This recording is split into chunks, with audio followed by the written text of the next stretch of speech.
This is Daily Blast Live. We're talking about what you're talking about. Real, honest, entertaining, live. DBL starts right now. 3, 2. Welcome to DBL. Happy Monday, everyone. It's way to kick off the week. It's March 9th. I'm here with Stephanie, Brad, and Erica. I'm Jeff. Let's just get to it, guys. We got to start with Harry and Meghan's final farewell. It's the end of a very short era for the Duke and Duchess of Sussex. They made their official last appearance today as senior royals. They participated in a service at Westminster Abbey, surrounded only by immediate family members, including older brother Prince William, who apparently wasn't having it. Check this out. Cameras caught the moment he and Kate sat down. Hello. And he didn't even acknowledge that his brother was there or Meghan. Look at this. Oh, that's a bit. He dissed him. He head nod. I don't think Did so. he? No. I didn't it looked see like a head an ignore. nod. It looked like a snub to me. That did look a bit Or snobbish. are we making too much of this?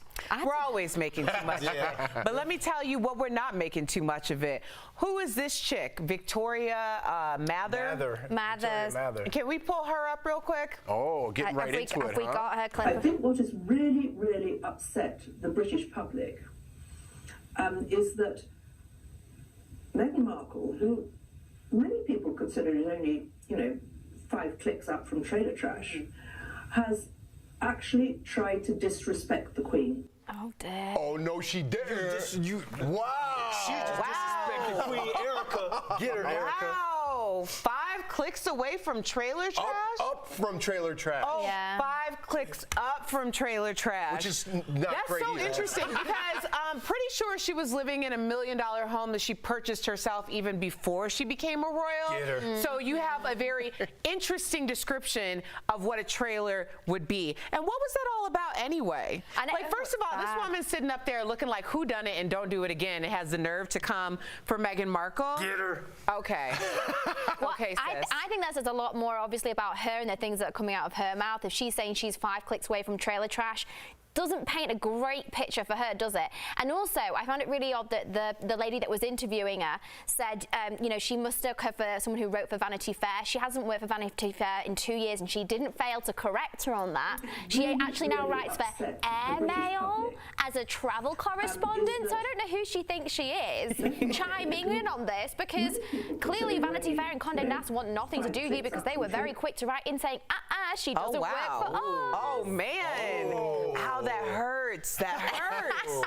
If people talk like this about Meghan Markle in the UK, does it get an uproar or does it kind of like come with the territory? I want to know how they feel about Meghan Markle in the UK. Is this okay to say? I mean, obviously everyone's entitled to their own opinion. Was she polite or respectful in any way? Absolutely not. I mean, she should be ashamed of herself.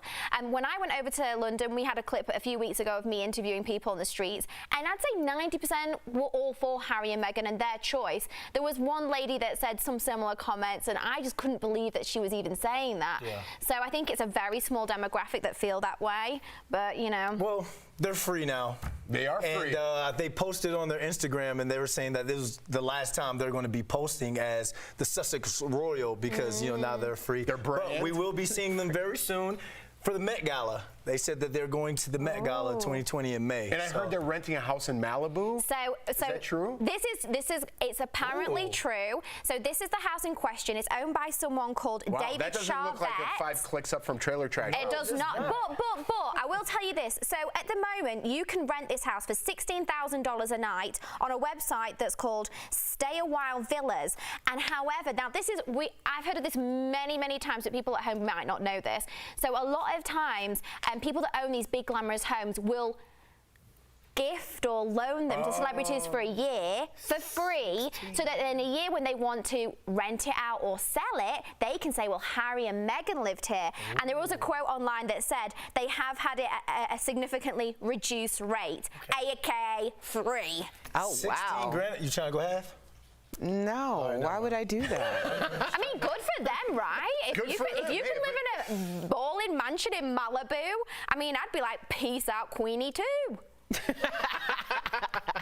Good for them. All right, guys, Angelina Jolie is revealing that 2 of her daughters recently had surgery. In an essay for Time magazine published on International Women's Day, Angelina's daughters, Zahara and Shiloh, both went under the knife. Shiloh was in the hospital for, get this, a hip surgery. She's only like 14, I believe, right? Or 15. But we don't know what Zahara had. So Angelina is proud of how they took care of each other, saying, quote, "I saw how all my girls so easily stopped everything and put each other's first and felt the joy of being of service to those they love." Why because Arash, I hear him like breathing in my ear while I'm trying to read, and then he said Shiloh's 13. I thought you were laughing at the moment surgery. I was like, harsh, Jeff. No, I hear Arash go, but I wasn't finished reading, and then I'm like, never mind. A little behind the scenes. There's something in that message. Like, I wonder, like, why is the press so worried about a 13-year-old getting a hip surgery? Like, I'm wondering if there's more to it. Well, it is unusual. It's very unusual for a child that age to be getting a hip surgery. But I mean, some people are born with less cartilage than others. I don't know. I'm speculating. I have no idea. Do you think it's because they haven't talked about Angelina Jolie in quite some time now? Do you think it was just an opportunity to write about? No, I think Angelina hasn't spoken about the surgery on purpose because she said that she was trying to respect her children's privacy. But actually they asked her to mention it, but she didn't go into obviously much detail, so I'm sure we'll find out why. But I think the reason why for Angelina this is so important to her personally is what we all forget. She had a double mastectomy. She had her ovaries removed because as a preventative of cancer. So she takes surgery extremely seriously, and obviously these are her daughters, so I think that's why she's spreading the message now, maybe talking about it a little bit more, and I think we will find out more to come. You know, I think there's a reason for this. Yeah, exactly. I think people are looking into this for sure, but I wouldn't talk about surgery my kids had unless it was something that I wanted to get out there. So there's got to be a reason for it. Yeah, apparently they asked her to, so I'm sure that we'll find out more in the months to come because Zahara is 15 and she's been in and out of surgery for months now. Oh, wow. So I'm sure we will find out the reason soon. All right, cool. Arash, don't read in my ear on this one. We have to give a big DBL shout out to Zaya Wade. She made her red carpet debut this weekend with her parents, Dwayne Wade and Gabrielle Union, at the Truth Awards in LA. Zaya recently came out as transgender with her parents' full support, of course, and they all coordinated their clothes, of course. Cool. I was so happy to see this. Obviously, first of all, Dwayne Wade, her dad, and Gabrielle Union, her stepmom, are really such great examples of what we all should hope to be, especially when we're confronted with something that we don't know a lot about with our children, and then we educate ourselves in order to make the right move so you're not screwing something up that can cause permanent, trauma for a child.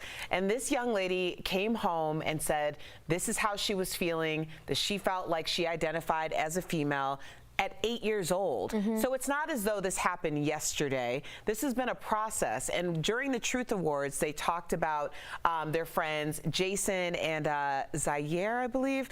But they both really acted as like their mentors, trying to bring her into the LGBTQ community. And she self-appointed them as her godfathers, which is something very special. But all of the hate that's going on social media right now is insane. Like, it's kind of ironic to me that people actually talk about the child shouldn't be in the spotlight or talked about because the child's a child and doesn't know what they want or who they are.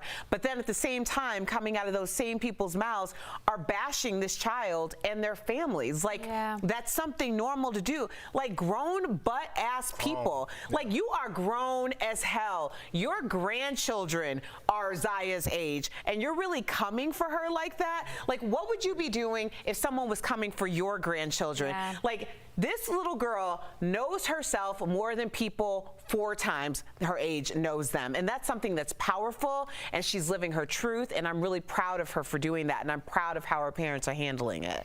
And I think Dwayne and Gabrielle are being an inspiration to parents out there who have a kid that it could be coming out or has come out to them and don't know what to do. This is, like you said, this is still new to a lot of us. A friend, a neighbor, anybody, because people don't understand. And I think a lot of that ignorance turns into hate on social media. Yep, so we're past that hate when it comes to that. Like, D. Wade, he knows himself. Gabrielle Union knows herself, so I believe that they're way past that, and they're at that point now where it's like, if there's a family out there, or there's a young boy or girl who out there who feel the same thing as Zaya does, then this is how we're handling it. This is just a blueprint because each family is different. So, you know, I tip my hat to them. And I do too. And I love that Dwayne Wade says, listen, man, I don't get it. I almost fell out of my chair. I like that he goes, I don't get it. I'm learning too. And it's a learning process. We're all learning. This is new language for everybody. And like you said, whether it be a neighbor, your daughter, your son, we're all learning together. We're all learning together. There's no need for that ignorance and that hate. I like that. DBL is live coming up. Brandon sits down with Shark Tank investor Robert Herjavec. Is that right, Brandon? Herjavec. There you go, buddy. He tells us how any business can become a reality. But first, we've got a celebrity relationship roundup from Ben Affleck and a Latin bombshell to Brad Pitt and his mystery lady at a concert. We have all the deets coming up next.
Said both of them, my bad. Oh. We are live. Live. We are live now? Yes, we are. Goodbye. Go over there. Can we let's do a little behind the scenes. Erica loves Sour Patch Kids. Like, they're actually pretty good. You put them in the freezer. Do you put them in the These are freezer? the tropical. Oh no, I need them soft. My teeth can't handle it. Oh, really? Makes me crazy. These are the tropical ones. They're very yummy. Let's do get to know Erica Cobb. She got the Listerine pack. What type of tea do you drink? You're not sure today? No. Usually you have your own, though. I do. It is my own. I think it's hibiscus. You have a very mischievous, your face today, for whatever reason, looks a little mischievous. Like it'll be Today? Yeah, today. Today? For me today, yeah. I think it's so the day after wash day, my hair is super coily, so it like shrinks up and I look like I'm 10. So Bert's saying I look mischievous, like I'm a little girl, like. Yeah, that's sort of what that's Like, Your brother. my candy. Tomorrow it'll be about here. Maybe it'll give me a little bit more maturity. Harry, you're a grown boy. Really dry today. 15 seconds. Here's Erica's favorite part of the day. Watch this. On one? Favorite part. Coming up to one. Coming up to one. Here we go. 3. You see, boy. Shoot, here we go. Welcome back to DBL. Ben Affleck and Brad Pitt could be off the market, and Amanda Bynes might be back on it. Stephanie Jones breaks it all down in a celebrity relationship roundup. What up, Steph? Well, Jeff, love is in the air. Ben Affleck is fresh off his tour promoting his new film, and it appears he ran straight into the arms of a new lady. Then got cozy in Cuba with his Deepwater co-star Ana de Armas. Someone spied them walking around Havana, and yes, they were even seen making out at the airport. Ooh, these two couldn't even wait to get on the plane ride to start snogging. And has the love bug bitten Brad Pitt? Now, we all know he likes to joke about his dating life, but now he's adding some serious fuel to the rumor mill. So TMZ caught up with the 56-year-old, and he was sitting next to a mystery woman at a concert in LA. Now, we're not sure if there's anything romantic going on. They're not having a smoosh, are they? But it looks like it's bad news to the Brennifer fans. But unfortunately, not all of us can be lucky in love. Amanda Bynes split with her fiancé after only being engaged for 3 weeks. The former actress deleted all of her photos of her former flame from her Instagram. And we all know, and Brandon will tell you, that's serious business. Now, remember, Amanda is still receiving treatment for drug addiction, so maybe this is her wanting a clean start. So what do you reckon, Brandon? I mean, the Instagram thing is pretty serious now. Gotta scrub that IG. Yeah. I never posted to begin with. I know, that's what Brandon won't even now. post because he doesn't want to delete. Exactly. I think we call that a self-fulfilling prophecy. But about Amanda Bynes, I am happy to hear this. Big words. I'm happy to hear this because I think that it means that she is moving towards getting healthy. Because anytime you are in a situation where you're trying to overcome an addiction, and then for her to get in that relationship, the fact that she was able to end it and move on is a great sign that she doesn't have like codependency issues. Do you know what I really liked as a great sign? Did you hear that snazzy ending to that piece of music? Da-da-da-da. Sounds like a game show. Did you hear that? That was a bit different to what we usually have on a Wednesday to Friday, and I'm here for it. Very dramatic for Amanda. We're all here for it, girl. All right, We're here for it. You know what I'm not here for? What? Everyone getting on Brad Pitt. He wasn't even doing anything, and people are like, He really who's this new wasn't. girlfriend? We need something to talk about. It's Monday. Let's all be happy. We need a bit of gossip to keep us through today, you know? You got a point. You got a point. Coming up on DBL, Brandon sits down with Robert from Shark Tank. He reveals how any idea can turn into something special. That's next.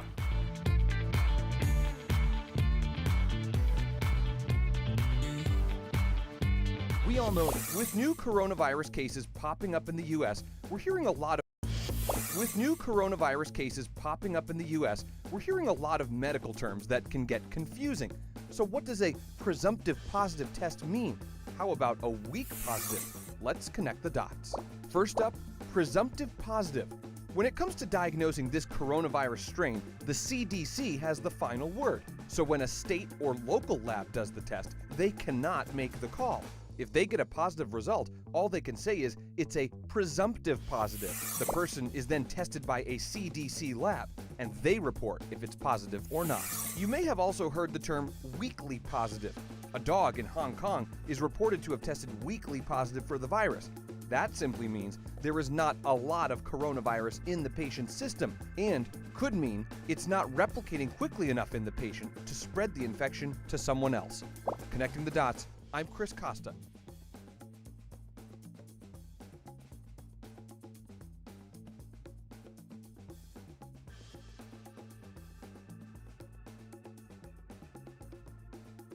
I'm Chris Costa.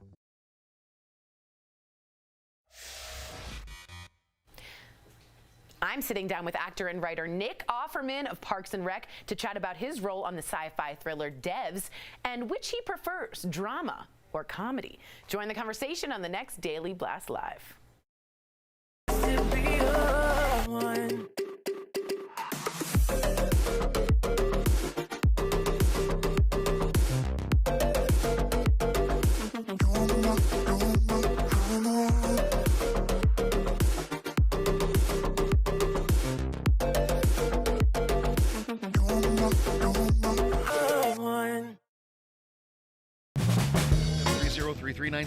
Order now. Welcome back to DBL. Shark Tank's Robert Herjavec is known as one of America's leading entrepreneurs. Now, I had the chance to talk with him about how any idea can become a winning business plan and his new venture into the world of private air travel, and that's in today's DBL Spotlight.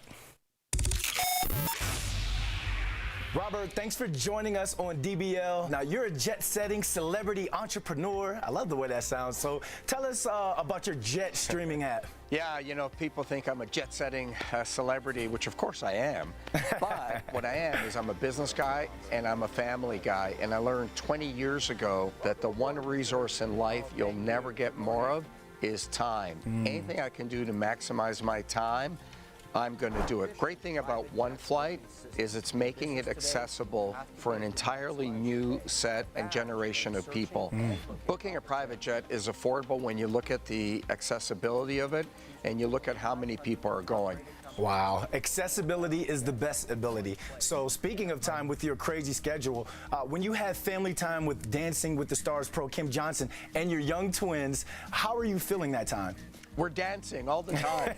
No. You know, just yesterday, I said to my wife, you should teach me some really fancy dance moves so I could put it on Instagram or something. Yeah. And she kind of looked at me and said, you know, we tried that 6 years ago. We didn't win the show. We should probably just let it go. Let's talk Shark Tank. You're pitched all kinds of business ideas. Please tell DBL Nation, what was the craziest pitch that you've ever heard?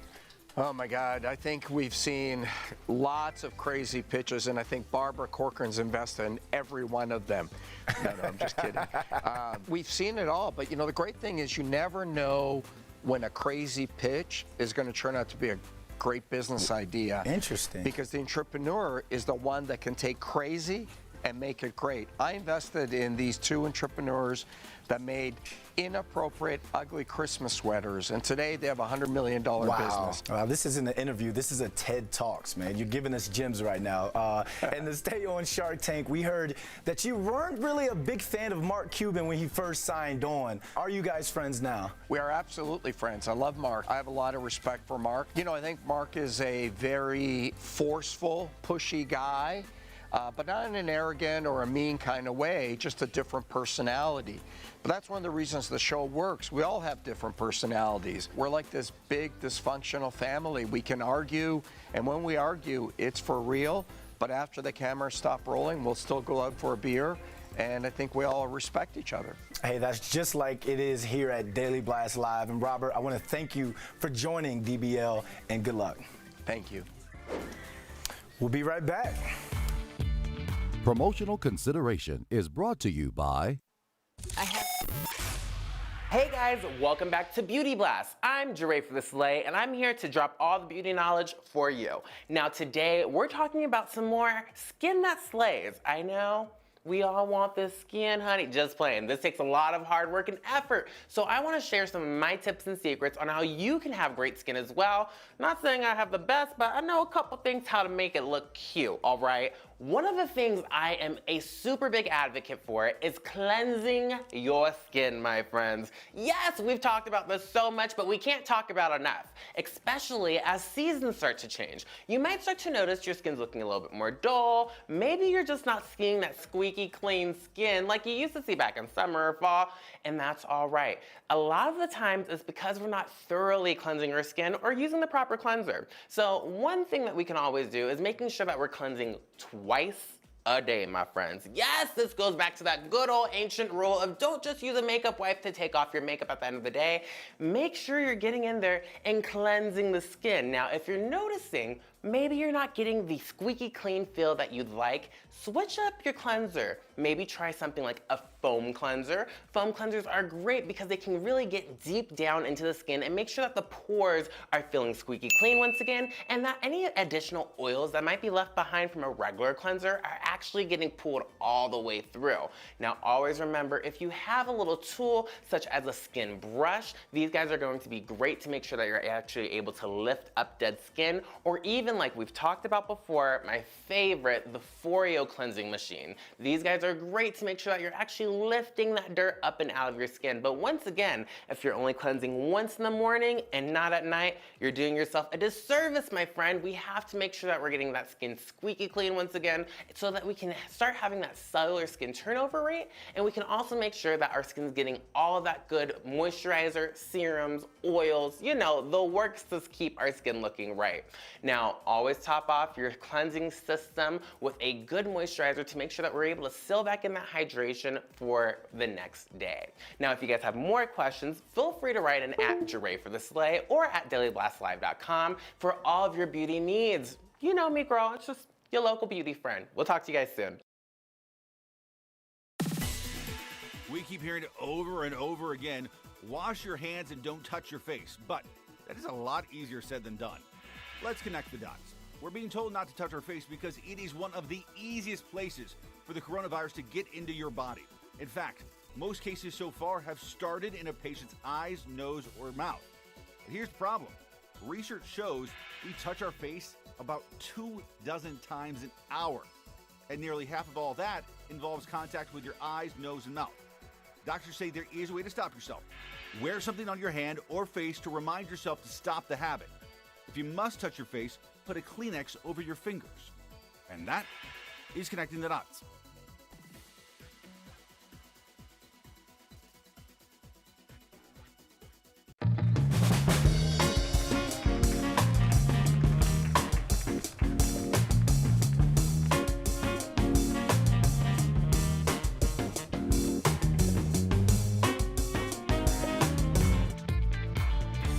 Welcome back to DBL. When co-host Tori Shulman is your co-pilot, there is never a dull moment on the road. Our own Al Jackson knows that all too well, so check it out in tonight's DBL Drive, presented by CarShield.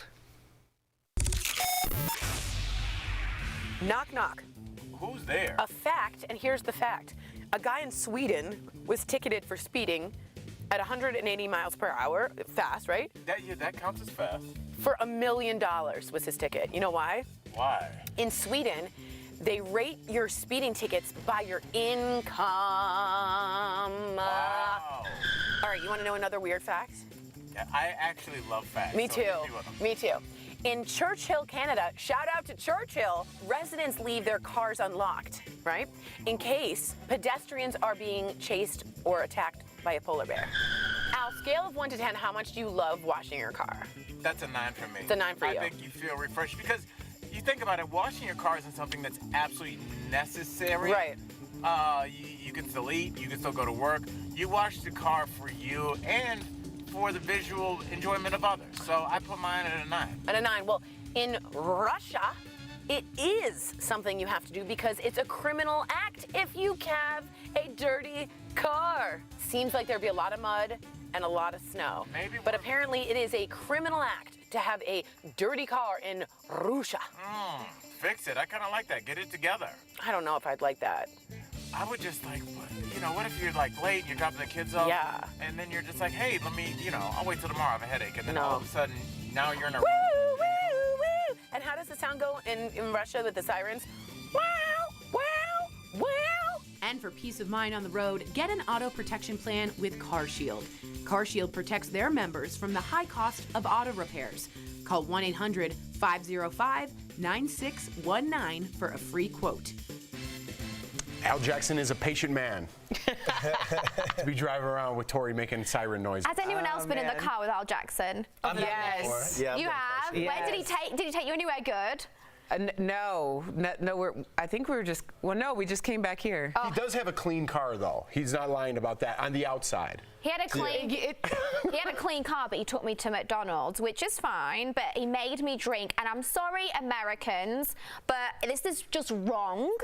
He made me drink this iced tea from McDonald's, and it was the most disgusting thing. A sweet tea. You're talking about sweet tea. That's a southern thing. That is wrong. You gotta go to Popeyes for your sweet tea. I don't care. I'm from England. I know my tea, and that is just death by a cup. You better watch out in the South. They love their sweet tea. I'm sorry. You gotta have it in a mason jar. That was We'll the be back problem. tomorrow, guys. Same time, same place. Happy Monday.